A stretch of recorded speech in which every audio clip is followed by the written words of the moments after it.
बाबा जी और हजूर जी की प्यारी संगत जी, राधा स्वामी जी, स्वागत है आपका हमारे चैनल भजन मार्गम में।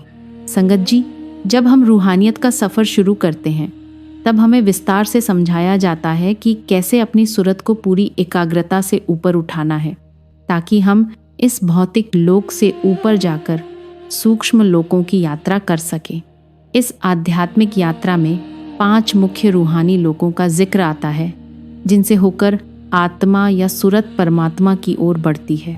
सबसे पहला क्षेत्र है सहसदल कमल, जहां आत्मा अपनी यात्रा की शुरुआत करती है और पहले बार सुंदर प्रकाश और ध्वनि का अनुभव करती है। इसके बाद आता है त्रिकुटी, जहां मन और आत्मा के बीच का बंधन धीरे धीरे छूटता है और चेतना अधिक ऊंचाई की ओर बढ़ती है। तीसरा क्षेत्र है 10वां द्वार, जो पूर्णतः आत्मा का लोक है, जहां साधक आत्मा साक्षात्कार का अनुभव करता है। चौथा क्षेत्र भंवर गुफा है, जहां आत्मा अनंत ईश्वर के निकट पहुंचती है। उसकी दृष्टि में दिव्य प्रकाश और मधुर ध्वनि प्रकट होती है। अंत में आत्मा पहुंचती है सचखंड या सतलोक में, जो हमारा असली घर है और हम इसके सच्चे निवासी हैं। सचखंड में आत्मा एकदम शुद्ध ज्योति की तरह होती है। उसका स्वभाव पूर्णत शांति, आनंद और प्रकाशमय होता है। लेकिन जन्मों जन्मों के कर्मों के प्रभाव से धीरे धीरे आत्मा पर मैल चढ़ जाती हैं और वह अपना मूल, अपनी असली पहचान भूल जाती है। हम अत्यंत भाग्यशाली हैं कि परमात्मा की कृपा से हमें सच्चे मार्गदर्शक सद्गुरु मिले, जिन्होंने हमें सूरत शब्द योग के माध्यम से वह युगति समझाई जिससे हम अपने असली घर सचखंड की ओर यात्रा कर सकें। संगत जी, आज की यह वीडियो बहुत ही ज्ञानवर्धक होने वाली है। आज हम समझेंगे कि रूहानी मंडलों का पहला लोक यानी सहसदल कमल वास्तव में क्या है, यहाँ के नज़ारे कैसे दिखाई देते हैं और एक साधक को इस लोक में पहुंचकर कौन कौन से अनुभव होते हैं।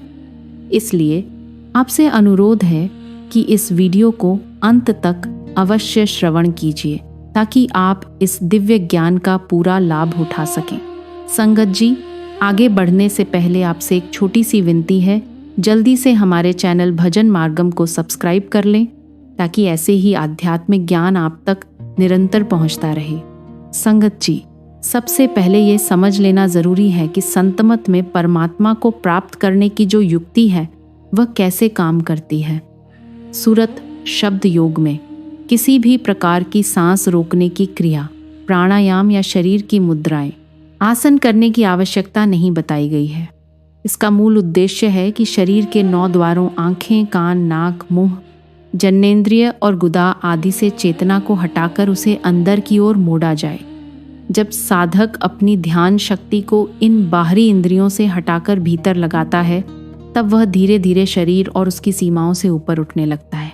यह प्रक्रिया उस अंदरूनी प्रकाश और ध्वनि पर ध्यान टिकाने से पूरी होती है जो 10वां द्वार या जिसे तीसरी आंख कहा जाता है, उसके पीछे भौहों के बीच और थोड़ा ऊपर स्थित मानी जाती है।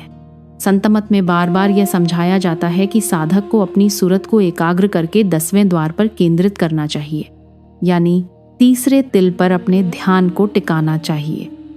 तीसरे तिल या शिव नेत्र के विषय में हमने कई वीडियो में विस्तार से चर्चा की है, जिन्हें आप हमारे चैनल पर जाकर देख सकते हैं। जब साधक की चेतना पूरी तरह इस मध्य बिंदु पर एकाग्र हो जाती है तब आत्मा शरीर से अलग होकर ऊंचे और आनंदमय लोकों का अनुभव करने लगती है। यह यात्रा धीरे धीरे साधक को सत्य और परमात्मा की अनुभूति की ओर ले जाती है और यही सूरत शब्द योग की मूल युक्ति है। संगत जी, सबसे खास बात यह है कि सूरत शब्द योग में ध्यान भीतर की ध्वनि को सुनने पर केंद्रित होता है, जिसे शब्द या नाद कहा जाता है। इस ध्यान का मूल सार यही है कि आत्मा का इस मूल ब्रह्मांडीय संगीत से मिलन हो। सूरत यानी आत्मा, शब्द यानी ध्वनि और योग यानी इस दिव्य मिलन। इस साधना का उद्देश्य यह है कि साधक ऐसी अवस्था तक पहुंच सके जहां उसकी चेतना शरीर से ऊपर उठ जाए। जैसे मृत्यु के समय आत्मा शरीर से अलग होती है, परंतु यह स्थिति ध्यान के द्वारा जागृत अवस्था में प्राप्त की जाती है। इसे हासिल करना अत्यंत परिश्रम और गहन अभ्यास मांगता है। इसीलिए संत 3 मुख्य साधनों की बात करते हैं: सिमरन, ध्यान और भजन। सिमरन यह सतगुरु द्वारा दिए गए पवित्र नाम को मन ही मन दोहराने की प्रक्रिया है। इससे मन की बिखरी हुई शक्ति एकत्र होकर तीसरी आंख पर टिकती है। इसे जुबान से नहीं बल्कि मन से दोहराया जाता है।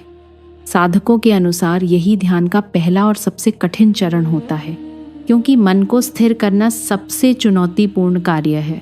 ध्यान इस चरण में साधक अपनी चेतना को तीसरी आंख पर टिकाने की कोशिश करता है। शुरुआत में यह केवल भीतर की अंधकार को देखने जैसा होता है या गुरु के मुखड़े का ध्यान करने जैसा, लेकिन धीरे धीरे इसमें अलग अलग प्रकार की प्रकाशमयी रोशनी दिखाई देने लगती है। इन प्रकाशों में अंततः गुरु का प्रकाशमय स्वरूप प्रकट होता है, जो साधक को आंतरिक यात्रा पर मार्गदर्शन देता है और ध्यान का मुख्य केंद्र बन जाता है। भजन यानी उस दिव्य नाद या अनहद ध्वनि को सुनना। यह सुरत शब्द योग का अंतिम और सबसे महत्वपूर्ण भाग है। इसी ध्वनि के सहारे साधक अपनी चेतना को ऊंचे ऊंचे लोकों तक ले जा सकता है, जहाँ सिमरन मन को भीतर खींचता है, ध्यान उसे स्थिर रखता है, वहीं भजन उस स्थिर चेतना को ऊपर उठाकर सच्चे लोक सचखंड तक पहुंचा देता है। स्वाभाविक है कि सूरत शब्द योग में पूर्णता एक दिन में नहीं आती।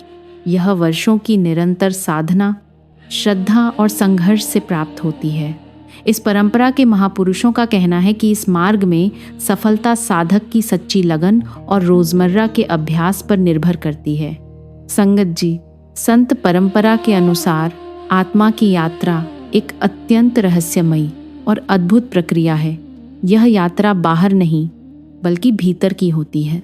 जब आत्मा सुरत शब्द योग की साधना के माध्यम से शरीर के 9 द्वारों से चेतना को हटाकर भीतर की ओर लौटना शुरू करती है, तो वह क्रमशः अनेक सूक्ष्म और दिव्य लोकों से होकर गुजरती है।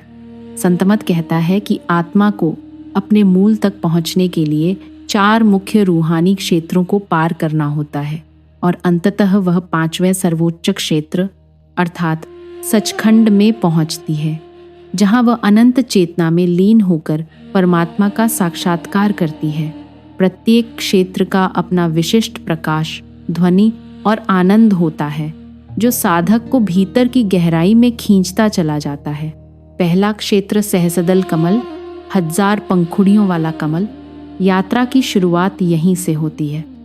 जब साधक अपनी चेतना को तीसरे नेत्र आंखों के बीच के केंद्र पर केंद्रित करता है, तो वह शरीर से परे निकलकर एक नए आयाम में प्रवेश करता है। इस स्तर पर वह पहली बार दिव्य प्रकाश और ध्वनि का अनुभव करता है।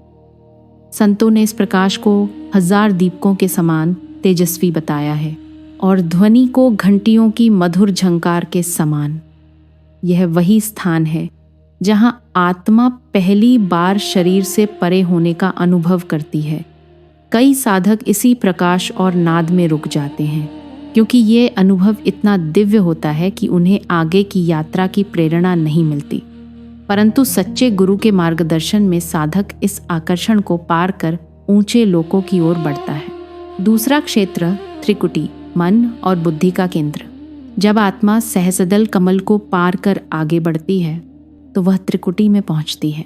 यह वह स्थान है जहां मन और आत्मा का विभाजन होता है। यहाँ की ज्योति लाल सुनहरी सूर्य जैसी होती है और ध्वनि बिजली की गड़गड़ाहट या ढोल की थाप के समान सुनाई देती है।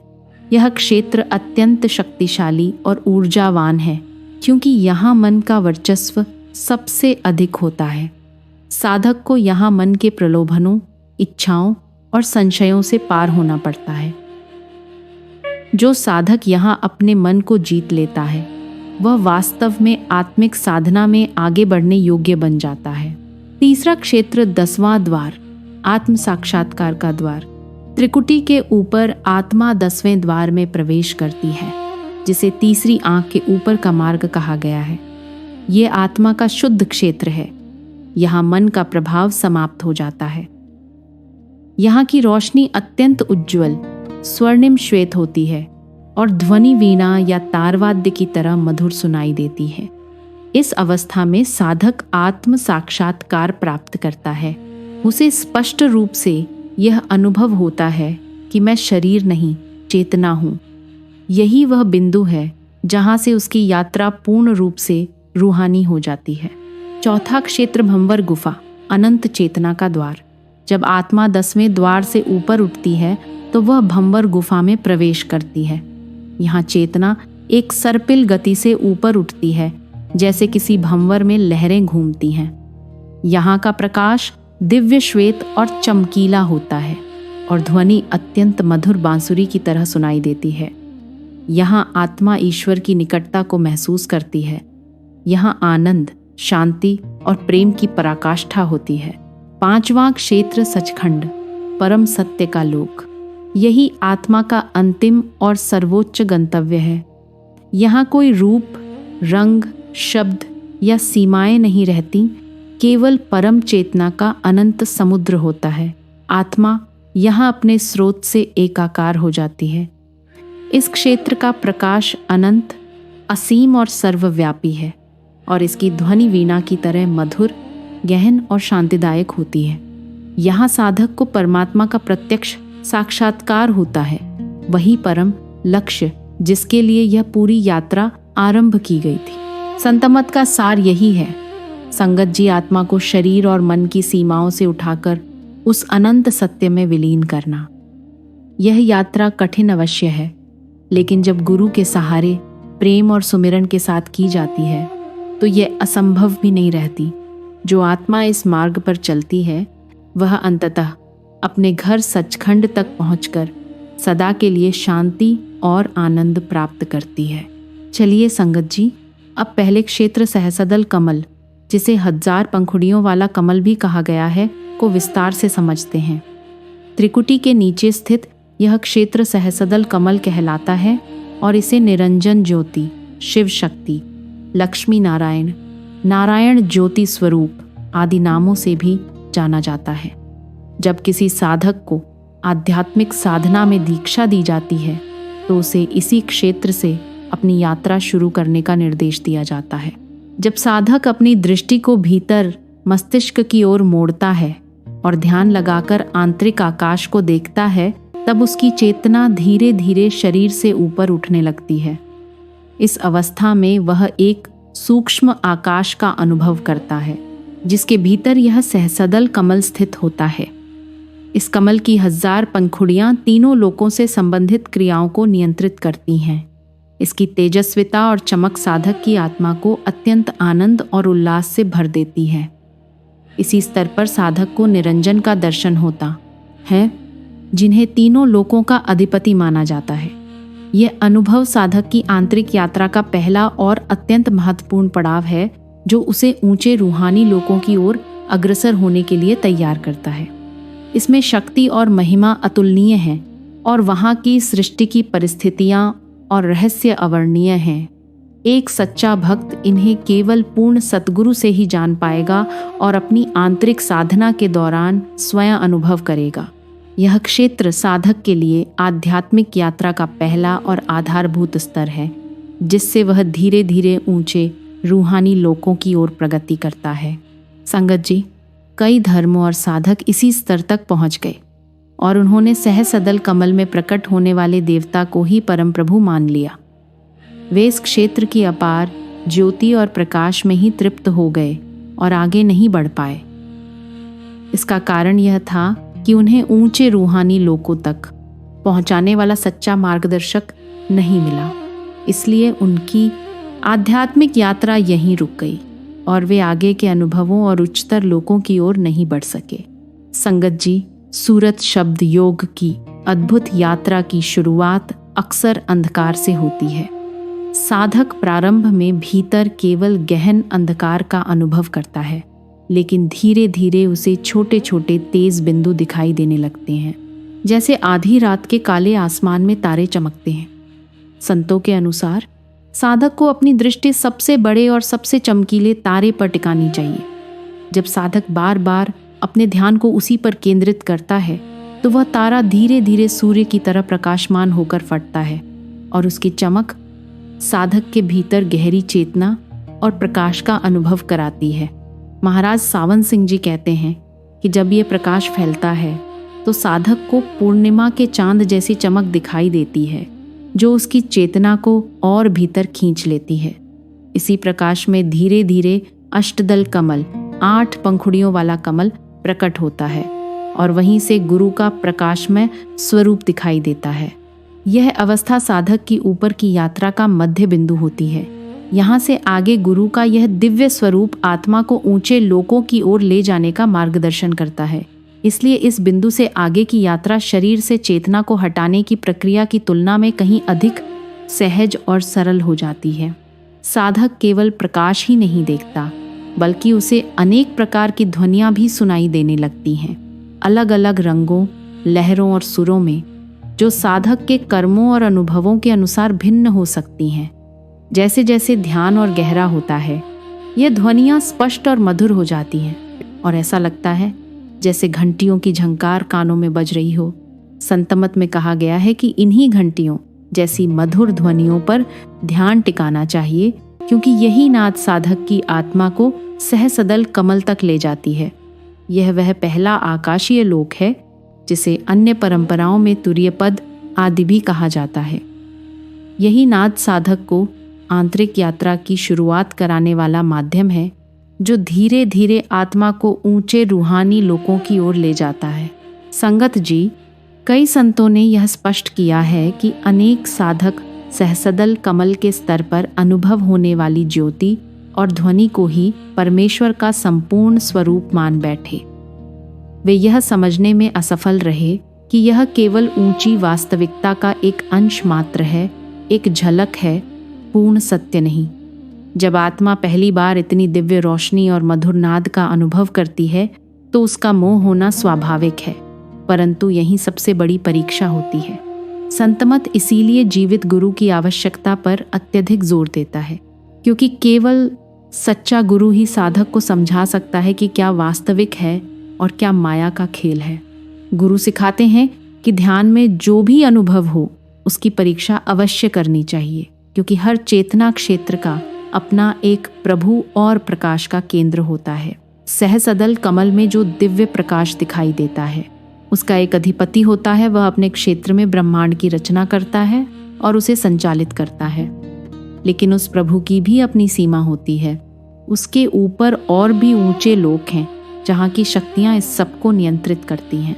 यह प्रणाली किसी कुंडलिनी चक्र व्यवस्था जैसी है, जहाँ हर ऊंची शक्ति अपने नीचे की ऊर्जा को दिशा देती है और हर विकास, आध्यात्मिक या भौतिक, पहले भीतर से शुरू होता है, जिसे संत इन्वोल्यूशन कहते हैं, यानी भीतर की ओर लौटना। इसीलिए साधक को सच्चे ज्ञान तक पहुंचने के लिए प्रकाश और ध्वनि के कई स्तरों से गुजरना पड़ता है।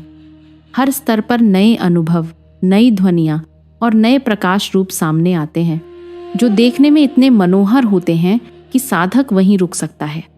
परंतु सतगुरु बार बार चेतावनी देते हैं, किसी दृश्य, ध्वनि या आनंद से जुड़ो मत, केवल उससे आगे बढ़ो। ये अनुभव केवल संकेत हैं, लक्ष्य नहीं। इसी कारण एक सच्चा गुरु साधक को ध्यान के लिए 5 पवित्र नाम, पंच नाम प्रदान करता है। प्रत्येक नाम एक विशिष्ट क्षेत्र के प्रभु और उसकी दिव्य ऊर्जा का प्रतीक होता है। ये नाम साधक के लिए रूहानी पासवर्ड की तरह कार्य करते हैं, जिनके सहारे आत्मा एक लोक से दूसरे लोक तक सुरक्षित और शुद्ध रूप से यात्रा कर पाती है। संतमत का मुख्य उद्देश्य यही है कि साधक निचले लोकों की रोशनी और नाद में उलझकर यह न समझ बैठे कि उसने परम लक्ष्य पा लिया है। ये सब अनुभव भले ही अद्भुत हों, पर वे अस्थायी और भ्रमात्मक हैं। असली यात्रा तो तब शुरू होती है जब साधक गुरु के मार्गदर्शन में इन सब पर विजय प्राप्त कर सच्चे लोक सचखंड की ओर बढ़ता है। संतमत के ग्रंथों में, विशेषकर अनुराग सागर में, ऐसे अनेक उदाहरण मिलते हैं जहां साधक इन मध्यम लोकों में रुककर भ्रमित हो गए।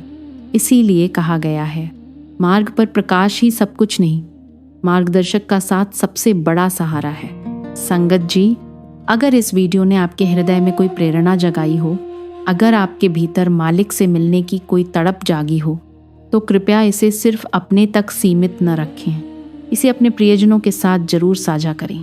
क्या पता आपका एक छोटा सा शेयर किसी सोई हुई आत्मा को जगा दे या किसी की रुकी हुई आध्यात्मिक यात्रा को आगे बढ़ा दे। और आपसे एक नम्र विनती है, कृपया हमारे चैनल भजन मार्गम को सब्सक्राइब ज़रूर करें।